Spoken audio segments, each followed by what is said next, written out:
London governor Sindh Kamran टेसवरी ने वफाकी हुकूमत से के इलेक्ट्रिक को टेक ओवर करने का मुतालबा करते हुए कहा कि के इलेक्ट्रिक के लाइसेंस की तजदीद न की जाए। तफसीलात के मुताबिक गवर्नर सिंध कामरान टेसवरी ने लंदन में ARY न्यूज से गुफ्तगू करते हुए कहा कि आर्मी चीफ ने तय किया हुआ है कि माशी दहशत गर्दी का मुकाबला करेंगे। आर्मी चीफ ने IT सेक्टर और ज़रूरी सेक्टर में बहुत दिलचस्पी ली और यकीनी बनाया कि सरमायाकारों का एतमाद बहाल हो। इस्लामाबाद माहिर कानून एतजाज अहसन का कहना है कि नवाज शरीफ मुझे वतन वापस आते हुए नजर नहीं आ रहे क्योंकि नून लीग नहीं चाहती कि इलेक्शन मुकर्ररा वक्त पर हों। तफसीलात के मुताबिक माहिर कानून एतजाज अहसन ने ARY न्यूज के प्रोग्राम 11th आवर में गुफ्तगू करते हुए बताया कि पार्टी मीटिंग्स में वीडियो लिंक के जरिए शिरकत करता हूँ। पार्टी की जानिब से कोई इजहार वजह का नोटिस नहीं मिला। पार्टियों में एक दूसरे की मुखालफत की जाती है, इसमें कुछ गलत नहीं। इंतखाबात के हवाले से एतजाज अहसन का कहना था कि मेरा नहीं ख्याल कि इलेक्शन वक्त पर होंगे। अगर इलेक्शन वक्त पर ना हुए तो इसके जिम्मेदार चीफ इलेक्शन कमिश्नर हैं।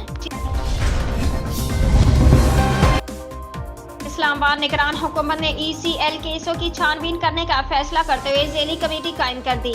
कमेटी में ECL केसों की जांच पड़ताल की जाएगी। तफसीलात के मुताबिक निगरान हुकूमत ने ECL केसों की छानबीन करने का फैसला कर लिया और काबीना ने ECL की झेली कमेटी की तश्कील की मंजूरी दे दी। जराये ने बताया कि वफाकी काबीना ने सर्कुलेशन के जरिए समरी की मंजूरी दी। निगरान वजीर दाखिला काबीना की ECL की झेली कमेटी के सरबराह होंगे। जराये का कहना था कि कमेटी में वजीर तजारत और सनत पैदावार और वजीर मवासलात शामिल होंगे। ECL झेली कमेटी में ECL केसों की जांच पड़ताल की जाएगी।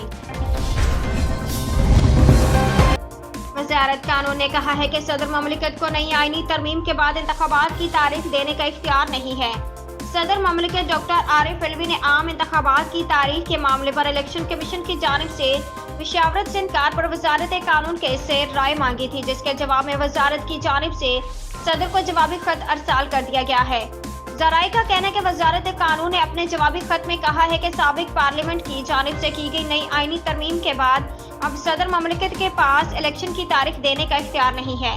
इस तरमीम के तहत इंतखाबात की तारीख देने का इख्तियार अब इलेक्शन कमीशन के पास है। इस्लामाबाद सुप्रीम कोर्ट ने पंजाब में इंतखाबात 14 मई को कराने के फैसले के खिलाफ इलेक्शन कमीशन की नजरसानी की अपील मुस्तरद कर दी। अदालत ने करार दिया कि इलेक्शन कमीशन का वकील फैसले में गलती की निशानदही न कर सका। तफसीलात के मुताबिक सुप्रीम कोर्ट में चीफ जस्टिस उमर अता बंदयाल की सरबराही में 3 रुकनी बेंच ने पंजाब इंतखाबात के फैसले के खिलाफ नजरसानी अपील की समाअत की। समाअत के आगाज पर इलेक्शन कमीशन के वकील ने कहा कि अदालत 1 हफ्ता की तैयारी के लिए मोहलत दे, मैंने केस में अजाफी ग्राउंड्स तैयार किए हैं। सबसे अहम सवाल इलेक्शन की तारीख देने के इख्तियार का था। सेक्शन 57-58 में तरामीम के बाद इलेक्शन की तारीख देने का इख्तियार इलेक्शन कमीशन का है।